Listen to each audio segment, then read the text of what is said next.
The Jeff Chandler mystery is finally solved and isn't good. For decades, Jeff Chandler has been remembered as the silver-haired, deep-voiced actor who brought Cochise to life in Broken Arrow and starred in dozens of westerns and war films throughout the 1950s. His death at age 42 in 1961 has long been described as a tragic but simple medical complication, a routine back surgery gone wrong. But this sanitized narrative conceals a far more disturbing reality that Universal Pictures and Hollywood power brokers worked diligently to keep hidden from the public. Today, we're revealing the troubling truth behind Jeff Chandler's premature death, a complex web of medical negligence, studio exploitation, personal secrets, and institutional cover-ups that transforms our understanding of this Hollywood star's final chapter. What you're about to learn isn't just a minor correction to the historical record, it's a complete reframing of a death that should never have happened and the dark forces that closed ranks to hide the truth. The real story of Jeff Chandler's final days reveals not just a medical tragedy,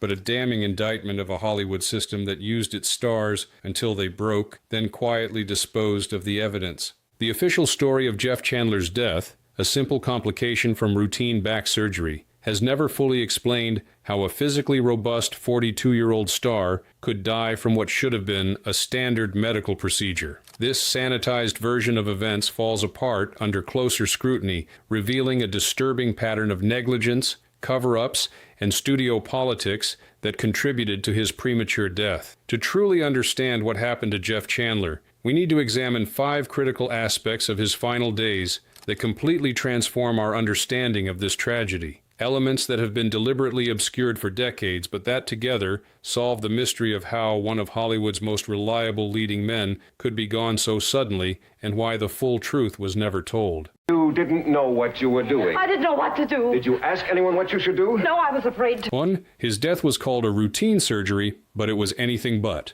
In early 1961, Jeff Chandler was at a career crossroads. At 42, the silver-haired star had built a solid reputation as one of Hollywood's most dependable leading men, particularly in westerns and war films, where his imposing 6'4" frame and deep, resonant voice made him a natural fit for authority figures and military leaders. Though never quite reaching the superstar status of contemporaries like Gregory Peck or Burt Lancaster, Chandler had established himself as a reliable box office draw for Universal Pictures, appearing in a steady stream of profitable, if not always prestigious productions. What fans didn't know was that years of physically demanding roles had taken a significant toll on Chandler's body, particularly his back. The actor had been suffering from chronic pain due to a herniated disc, likely the cumulative result of stunts, action sequences, and the grueling production schedules that studio contracts demanded in that era. By spring 1961,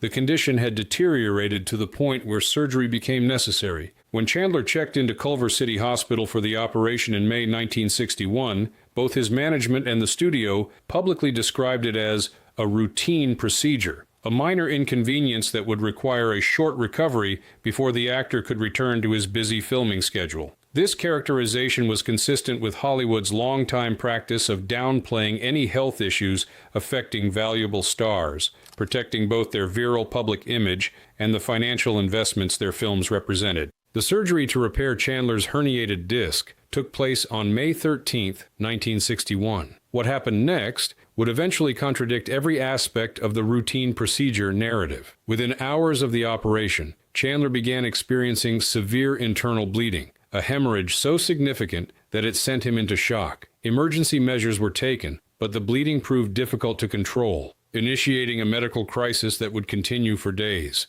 They said it was routine, but it left him bleeding to death in silence, observed one nurse who was present during this period, but later spoke only on condition of anonymity. This assessment captures the stark contrast between the public characterization of Chandler's surgery and the life-threatening reality that unfolded behind hospital doors. As Chandler's condition deteriorated, doctors performed multiple follow-up surgeries in desperate attempts to locate and stop the hemorrhaging. These additional operations, far from the single routine procedure described to the public, placed enormous stress on Chandler's system, leading to further complications, including blood clots and infections. The true cause of the bleeding was not publicly disclosed at the time, but the autopsy would later reveal a shocking surgical error. During the initial back operation, the surgeon had accidentally nicked a major artery. This critical mistake, rather than any unavoidable complication, was the direct cause of Chandler's subsequent medical crisis, a fact that transforms our understanding of his death from unfortunate medical bad luck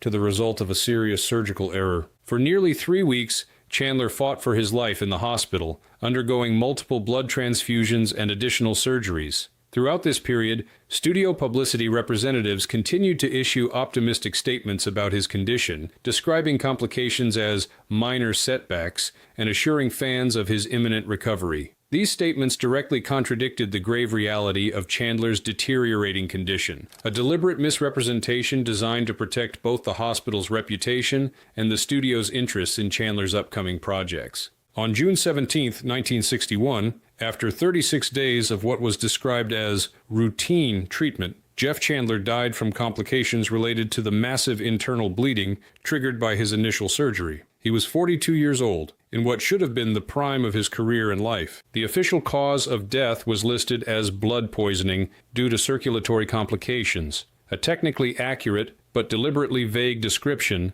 that obscured the surgical error at the root of the tragedy. This carefully worded explanation helped maintain the narrative that Chandler's death, while tragic, resulted from unavoidable medical complications rather than negligence. What makes this misrepresentation particularly significant is how thoroughly it has shaped public understanding of Chandler's death for decades. The routine surgery gone wrong narrative has persisted in biographies, film histories, and cultural memory, concealing the disturbing reality that one of Hollywood's most physically commanding leading men essentially bled to death due to a preventable surgical mistake. So if they're going to desert, let them desert now. At least I won't be any worse off than I was before. 2.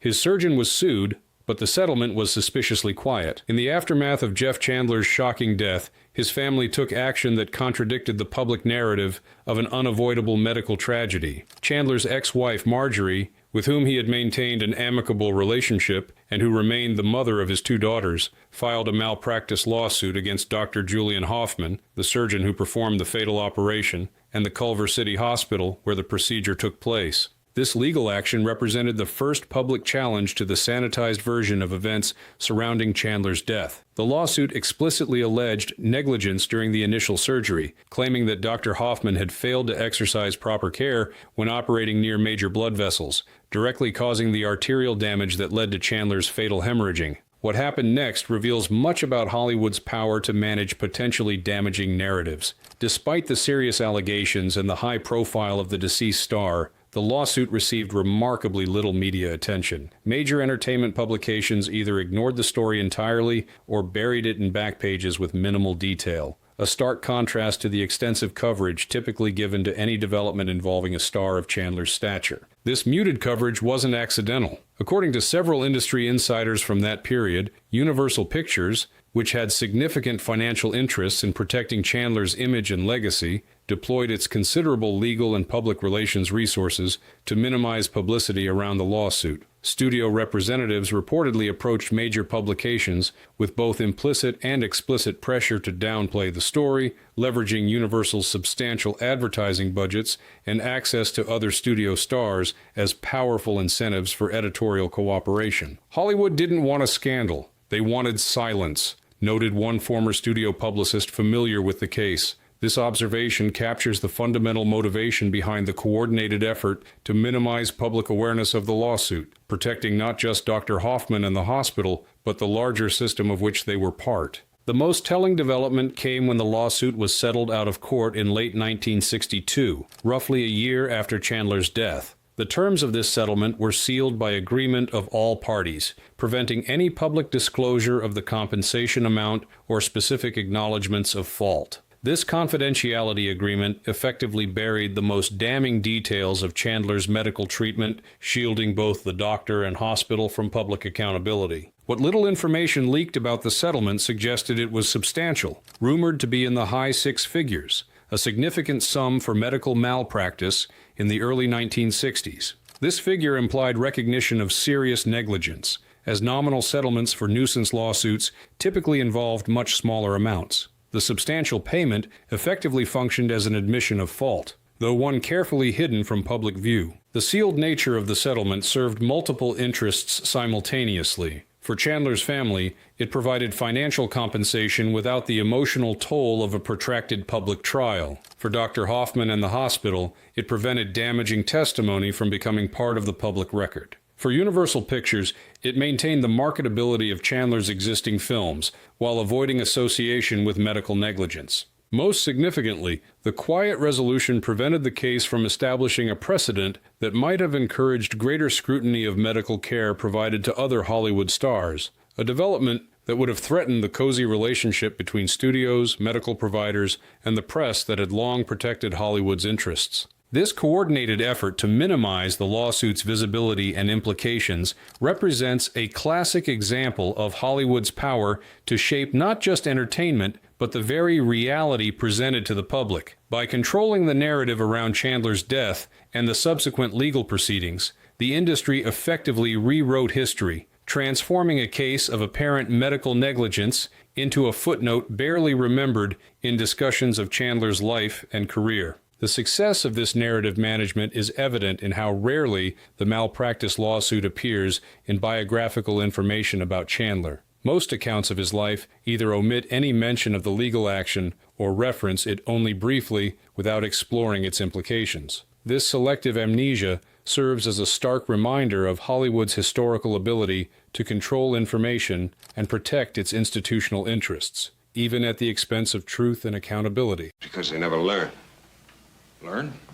You can't do it alone. You have to have the people with you. 3.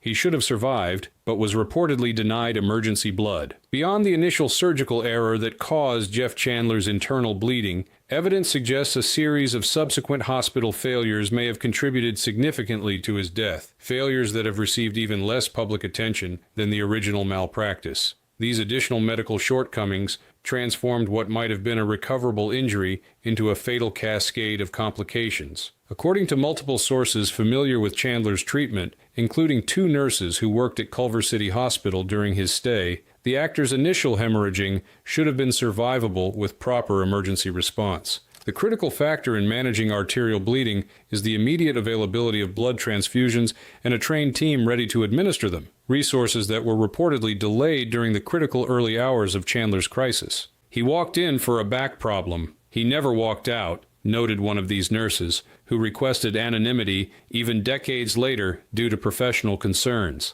This stark assessment highlights the fundamental tragedy of Chandler's case, a relatively common medical procedure that spiraled into a fatal outcome through a series of preventable errors. The most serious allegation involves the hospital's blood bank and transfusion protocols. According to accounts from hospital staff, when Chandler began hemorrhaging severely in the hours following his surgery, the emergency response was hampered by inadequate preparation of blood supplies and the absence of a fully staffed transfusion team. These critical resources should have been standing by for any major surgery, particularly one involving operations near major blood vessels. This delay reportedly allowed Chandler's condition to deteriorate from serious but manageable to critical and eventually irreversible. The body's response to severe blood loss includes a cascade of physiological changes that become increasingly difficult to reverse after certain thresholds are crossed, thresholds that might never have been reached with immediate and adequate transfusion response. Compounding this initial failure were reported issues with cross-matching blood types and ensuring proper compatibility, vital precautions that become more challenging under emergency conditions, but are essential to preventing transfusion reactions. Some accounts suggest that in the rush to address Chandler's crisis, these protocols weren't followed with appropriate care, potentially introducing additional complications that further compromised his recovery. The hospital's alleged unpreparedness extended beyond just blood supplies to the availability of specialist surgeons needed to repair vascular damage. The surgical team that performed Chandler's initial back operation reportedly lacked immediate access to vascular surgery specialists, experts who might have been able to repair the arterial damage more effectively if brought in during the earliest stages of the crisis. What makes these failures particularly significant is that they represent systemic issues rather than just the initial mistake by an individual surgeon. While Dr. Hoffman's error in nicking the artery initiated the crisis, The hospital's reported inability to respond effectively represents an institutional failure that substantially diminished Chandler's chances of survival. These allegations never became part of the official record due to the sealed settlement of the malpractice lawsuit. Had the case proceeded to trial, these aspects of Chandler's treatment would likely have been examined in open court, potentially exposing serious deficiencies in the hospital's emergency protocols. The confidential resolution effectively shielded these systemic problems from public scrutiny, preventing both accountability and potential reforms that might have benefited future patients. The pattern of institutional failure followed by institutional concealment reveals a troubling reality about medical care for Hollywood stars in this era. While celebrities often received preferential treatment in terms of comfort and privacy, the pressure to manage publicity and protect reputations sometimes compromised the quality and transparency of their medical care.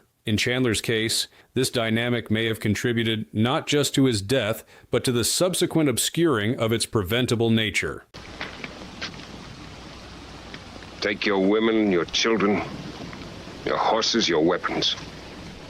Leave our territory. For T, cross-dressing rumors weren't just gossip and may have destroyed his career. One of the most persistent but rarely discussed aspects of Jeff Chandler's life involves rumors about his private preferences, specifically allegations that he enjoyed cross-dressing in women's clothing. While such personal choices would be considered far less sensational today, in the rigidly conformist entertainment industry of the 1950s, even rumors of such behavior could be career-ending for a male star, particularly one known for hyper-masculine roles. These rumors remained largely in the realm of Hollywood gossip until after Chandler's death, when they received unexpected public confirmation from an unlikely source, Esther Williams. The swimming champion-turned-actress had briefly dated Chandler in the mid-1950s, and in her 1999 autobiography, The $1 Million Mermaid, she made the startling claim that she had discovered Chandler's penchant for wearing women's clothing during their relationship. According to Williams,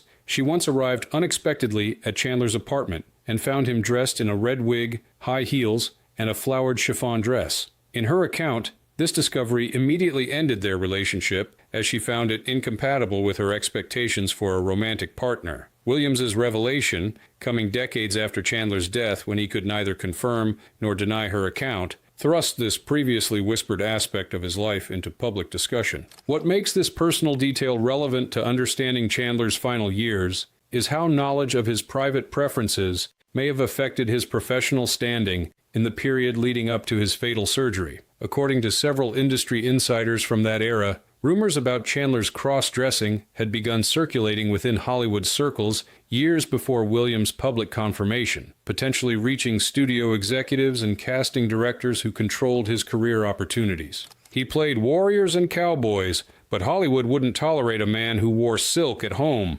observed one casting director who worked during Chandler's era. This assessment captures the fundamental contradiction between Chandler's screen persona, the epitome of rugged masculinity in films like Away All Boats and 10 Seconds to Hell, and his private life as described in these accounts. Evidence suggests that these rumors may have begun affecting Chandler's career trajectory in the years immediately preceding his death. After a steady rise throughout the early and mid-1950s, Chandler's roles began showing a subtle but noticeable decline in quality and prominence around 1959 to 60. While still working regularly, he was increasingly assigned to less prestigious projects and seeing fewer opportunities for the kind of significant leading roles that had previously defined his career. This professional downturn coincided with the period when rumors about his private life were allegedly spreading within industry circles. While Universal Pictures maintained Chandler's contract and continued casting him in productions,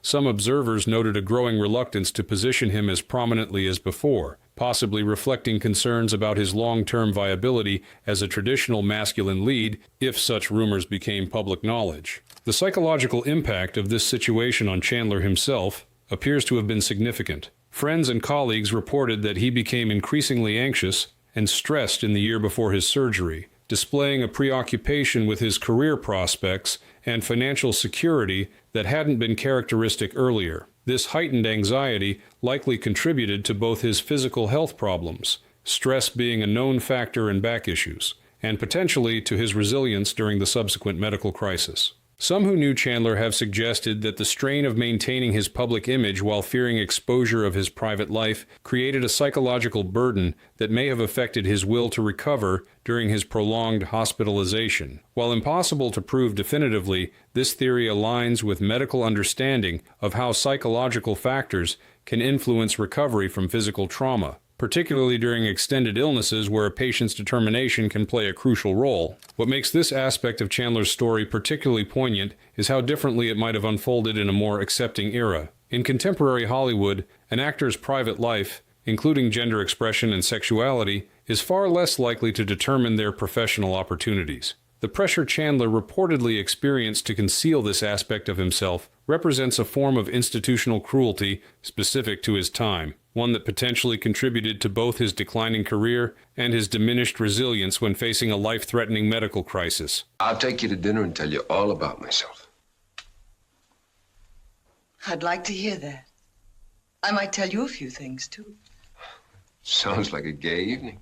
5U Universal Pictures worked him to the bone and didn't stand by him. Throughout Jeff Chandler's career at Universal Pictures, the studio maintained a punishing production schedule that extracted maximum value from their contract stars with minimal concern for long-term well-being. For Chandler, this system created a physically demanding workload that directly contributed to the back problems eventually requiring the fatal surgery. Chandler's contract with Universal exemplified the studio system's exploitative approach to talent management. From the early 1950s through 1961, he appeared in as many as 5 films annually, a grueling pace that allowed minimal recovery time between productions. Many of these roles involved physically demanding action sequences, particularly in the westerns and war films that became his specialty. Riding horses, engaging in fight scenes, and performing moderate stunts were regular requirements, activities that placed constant stress on his spine. They burned him out and buried the ashes, observed one production assistant who worked on several Chandler films during this period. This blunt assessment captures the fundamental dynamic of Chandler's relationship with Universal. Intensive utilization followed by rapid replacement once he was no longer viable as a leading man. The physical toll of this schedule became increasingly evident in Chandler's final years. Crew members from his later films reported that he often arrived on set in visible discomfort, sometimes requiring pain medication just to complete basic scenes. Rather than accommodating these health issues with adjusted shooting schedules or reduced physical demands, Universal reportedly pressured Chandler to continue performing as if unaffected, prioritizing production timelines over his physical well-being. This pattern reflected a broader approach to contract players during Hollywood's studio era. Stars represented significant financial investments for studios, which expected maximum return regardless of personal cost to the performers. For physically imposing male leads like Chandler, whose appeal was partially built on projecting strength and vitality, acknowledging physical limitations was particularly discouraged, creating a culture where injuries were hidden and pain was endured silently. By early 1961, when Chandler's back problems had progressed to the point of requiring surgery, he had already spent years working through increasingly severe pain to fulfill his contractual obligations. The herniated disc that necessitated the operation wasn't a sudden injury, but the culmination of cumulative damage from years of physical strain, damage that might have been prevented or minimized with more reasonable working conditions and appropriate medical intervention at earlier stages. Universal's relationship with Chandler took an even more troubling turn during his hospitalization. While the studio initially issued statements of concern and support, its practical actions told a different story. According to several accounts, Universal executives began recasting Chandler's upcoming projects within days of his surgery, long before his condition became critical. This rapid pivot suggests the studio prioritized production schedules over loyalty to their injured star, moving to protect financial interests even as Chandler fought for his life. Most telling was Universal's response following Chandler's death.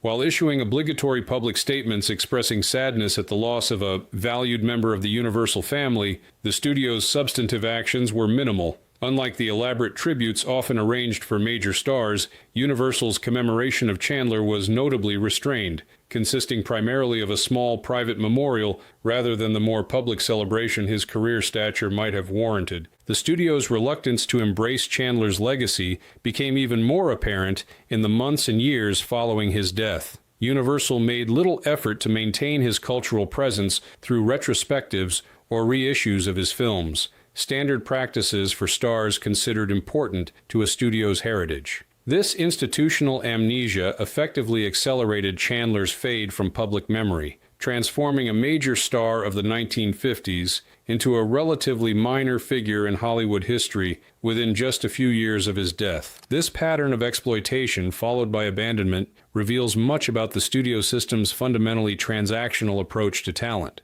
Universal extracted maximum value from Chandler while he was physically capable of performing, showed minimal investment in his well-being when health issues emerged, and quickly moved to distance itself from his legacy once he was no longer commercially viable. This callous institutional response represents perhaps the final indignity in Chandler's relationship with the studio that had profited so substantially from his work for over a decade.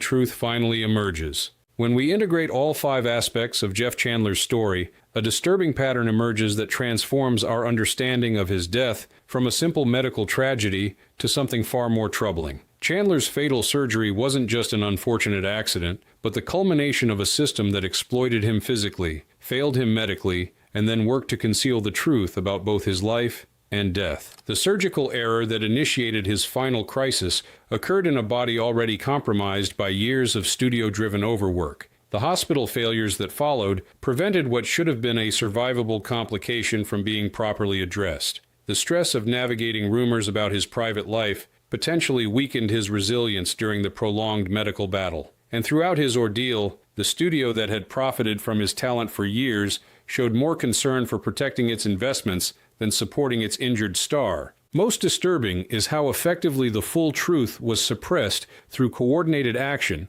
by powerful institutions. The sealed malpractice settlement, minimal press coverage, and studio-managed narrative all worked together to create a sanitized version of events that has persisted for decades, concealing both the preventable nature of Chandler's death and the systemic failures that allowed it to happen. Jeff Chandler's story represents more than just the tragic death of a Hollywood star. It reveals a system that valued image over truth, profit over people, and institutional protection over accountability. The real mystery isn't how Chandler died. The evidence now clearly points to medical negligence compounded by studio exploitation and institutional cover-up. The true mystery is how successfully this reality was hidden from the public for so long, transforming a preventable death into a footnote rather than the scandal it should have been. By understanding the complete truth of Chandler's final chapter, we honor not just his memory, but the importance of questioning sanitized narratives about Hollywood's golden age. Narratives that often conceal far darker realities about how the entertainment industry treated the very stars who built its fortune.